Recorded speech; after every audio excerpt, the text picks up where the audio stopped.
Hello guys! Welcome na naman sa another episode ng aking YouTube channel mga kaibigan, okay? Ang pag-uusapan natin ngayon ay paano nga ba ginagamit ang preno ng sasakyan, okay? Kasi mga kaibigan, kung hindi mo gagamitin ang preno mo sa maayos, it can lead you sa aksidente mga kaibigan. Kasi dapat pag nagmamaneho tayo, may space parate. May space parati sa ating harap, okay?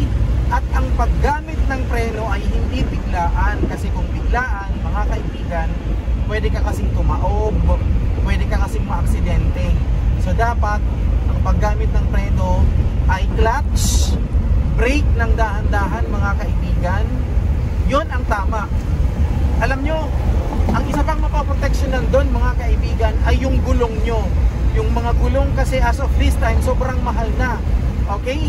So ang gulong mo hindi ka agad ninipis kung gagamitin mo ang preno mo sa maayos, okay? So mga kaibigan, tip number 1, dapat meron tayong distansya sa nasa unahan natin, okay? Pangalawa, ang paggamit ng preno ay konting clutch, brake, yon. So hindi siya mabilisan mga kaibigan. Dapat meron kang distansya at saka dapat dahan-dahan lang. So yon, ang unang napoproteksyonan doon yung gulong mo.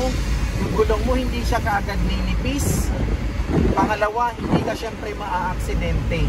Kasi karamihan sa aksidente, karamihan sa nababalitaan natin sa national TV, sa radyo, yung mga tumataob na sasakyan, ay yun yung pagpreno ng mabilisan.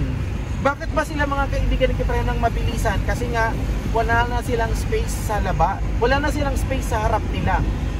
Kaya nabubulaga sila, kaya nagpipreno sila ng mabilisan. So yun. So i-wrap up natin mga kaibigan, magkaroon tayo ng space doon sa kaharap natin. Tapos ang pagpreno natin dapat clutch, dahan-dahan sa brake. Okay? Mga kaibigan, please do not forget to subscribe on my YouTube channel and please share. Thank you.